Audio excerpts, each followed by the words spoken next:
ഹരേ കൃഷ്ണ. എല്ലാവർക്കും അറിയാലോ, നാളെ നമ്മുടെ രാധാറാണിയുടെ പിറന്നാളാണ്, രാധാഷ്ടമിയാണ്. അപ്പോൾ കൃഷ്ണൻ്റെ ജന്മാഷ്ടമി നമ്മൾ എങ്ങനെയാണോ ആഘോഷിച്ചത് അതുപോലെ നമുക്കെല്ലാവർക്കും രാധയുടെ അഷ്ടമിയും ആഘോഷിക്കണം. കാരണം കൃഷ്ണനും രാധയും രണ്ടല്ല, ഒന്നാണ്.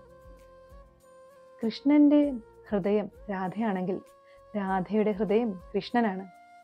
അപ്പോൾ നമ്മുടെ ഭക്തർക്കും അതുപോലെ തന്നെ ആയിരിക്കണം. നമ്മൾ കൃഷ്ണ എന്ന് വിളിക്കുമ്പോൾ ഒരു രാധാഭാവം എപ്പോഴും നമ്മുടെ മനസ്സിലുണ്ട്. നമ്മൾ രാധയെ എന്ന് വിളിക്കുമ്പോൾ ഒരു കൃഷ്ണഭാവം എപ്പോഴും നമ്മുടെ മനസ്സിൽ വേണം.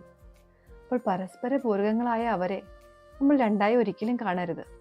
അപ്പോൾ ജന്മാഷ്ടമിയുടെ വ്രതം ഈ രാധാഷ്ടമിയുടെ വ്രതം കൂടി ചെയ്താലേ പൂർത്തീകരിക്കത്തുള്ളൂ. അപ്പോൾ നാളെ 11-ാം തീയതി വെളുപ്പിനെ 4 മണി തൊട്ട് ഉച്ചയ്ക്ക് 12 മണി വരെയാണ് ഈ വ്രതം നമ്മൾ ആചരിക്കേണ്ടത്.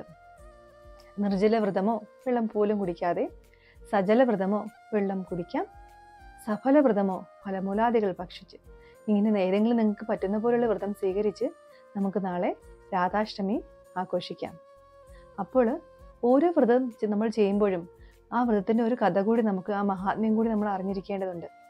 അപ്പോൾ ഈ രാധാഷ്ടമിയുടെ ഒരു മഹിമ, ഒരു കഥയാണ് ഇന്ന് ഞാൻ പറയുന്നത്. ഒരു ലീലാവതിയുടെ കഥ. ലീലാവതി അതീവ സുന്ദരിയായ ഒരു സ്ത്രീയായിരുന്നു. തൻ്റെ അംഗലാവണ്യത്തിലും സൗന്ദര്യത്തിലും അവൾക്ക് അഹങ്കാരമുണ്ടായിരുന്നു.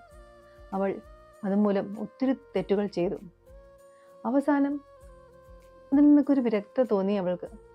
അവൾ എന്തൊക്കെയോ ആലോചിച്ച് വീട്ടിലേക്ക് പോകുന്ന വഴി കുറേ സന്യാസിമാരും കുറച്ച് ആളുകളൊക്കെ ചേർന്ന് ഒരു പൂജ നടത്തുന്ന അവൾ കണ്ടു.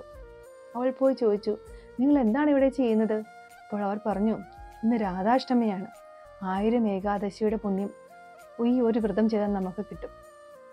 അപ്പോൾ ആ രാധാഷ്ടമിയുടെ മഹിമയെക്കുറിച്ചും അതിൻ്റെ പുണ്യത്തെക്കുറിച്ചുമൊക്കെ അവർ അവളെ പറഞ്ഞ് മനസ്സിലാക്കി. അപ്പോൾ അവൾക്ക് രാധാദേവിയുടെ ഒരു ഭക്തി തോന്നുകയും താനും രാധാഷ്ടമിയുടെ വ്രതം ആഘോഷിക്കുമെന്ന് പറഞ്ഞ് അവൾ തൻ്റെ വീട്ടിലേക്ക് തിരിച്ചു. കാടിനുള്ളിലൂടെ യാത്രയാണ്. പോകുന്ന വഴി ഒരു സർപ്പത്തിൻ്റെ ദംശനമേറ്റ് അവൾ മരണപ്പെട്ടു. കിങ്കരന്മാർ അവളുടെ സൂക്ഷ്മ ശരീരത്തെ യമലോകത്തിലേക്ക് കൊണ്ടുപോകാൻ വേണ്ടി വന്നു. ഉടൻ തന്നെ അവിടെ വിഷ്ണു പാർഷദന്മാർ പ്രത്യക്ഷപ്പെടുകയും അവളെ ആ കാലപാശത്തിൽ നിന്ന് മോചിപ്പിക്കുകയും ചെയ്തു.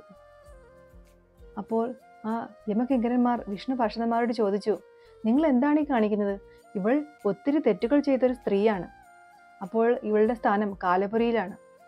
അപ്പോൾ വിഷ്ണു പാർഷദന്മാർ അവരെ അറിയിച്ചു, തൻ്റെ അവസാന സമയത്ത് ശ്രീമതി രാധാറാണിയുടെ നാമം മനസ്സിൽ ഓർത്ത മാത്രയിൽ തന്നെ ഇവളുടെ എല്ലാ പാപങ്ങളും നിന്നും ഇവൾ മോചിതയായിത്തീർന്നു. ഇവളുടെ സ്ഥാനം ഇനി കാലപുരിയിലല്ല, ഗോലോകത്തിലാണ് എന്ന് പറഞ്ഞ് ആ ലീലാവതിയുടെ സൂക്ഷ്മ ശരീരത്തെ ആ വിഷ്ണു പാർഷദന്മാർ ഗോലോകത്തിലെത്തിച്ചു. അപ്പോൾ അതാണ് രാധാറാണിയുടെ, ആ രാധയുടെ ആ പേരിൻ്റെ ശക്തി. അതാണ് ഭഗവാൻ ശ്രീകൃഷ്ണൻ ആരാധിക്കുന്നതാണ് ശ്രീമതി രാധാറാണീനെ. അപ്പോൾ ആ പേരിന് അത്രയ്ക്കും ശക്തിയില്ലേ. നമ്മളെല്ലാവരും കൃഷ്ണൻ്റെ പുറകെ പോകുമ്പോൾ കൃഷ്ണൻ ശ്രീമതി രാധാറാണിയുടെ പുറകെയാണ് പോകുന്നത്. അപ്പോൾ വെറുതെ ഈ പ്രപഞ്ചത്തിൻ്റെ അധിപൻ ഒരാളുടെ പുറകെ പോകണമെങ്കിൽ ആ രാധാദേവിക്ക് എന്തോരം ശക്തി ഉണ്ടാകും, എത്ര കൃപാമതിയായിരിക്കും ആ രാധാറാണി. അപ്പോൾ അങ്ങനെയുള്ള രാധാറാണിയുടെ ആ വ്രതം നമുക്ക് എല്ലാവർക്കും പറ്റുന്ന പോലെ നോക്കണം. നമ്മളെല്ലാവരും നമുക്ക് പറ്റുന്ന പോലെ വ്രതം എടുക്കണം. വെളുപ്പിന് 4 മണി തൊട്ട് ഉച്ചയ്ക്ക് 12 മണി വരെ ഉള്ളൂ. അപ്പോൾ നിങ്ങൾക്ക് എല്ലാവർക്കും ആ വ്രതം എടുക്കാൻ നിങ്ങൾ ശ്രമിക്കണം. അപ്പോൾ ആ രാധാറാണിയുടെ കടാക്ഷത്തിന് പാത്രമായാൽ നമുക്ക് ഗോലോകപ്രാപ്തിയിലോട്ടുള്ള ആ വഴി തുറന്നു കിട്ടുന്നതാണ്. രാധാഷ്ടമിയുടെ ആശംസകൾ എല്ലാവർക്കും നേർന്നുകൊണ്ട് നിർത്തുന്നു. ഹരേ കൃഷ്ണ.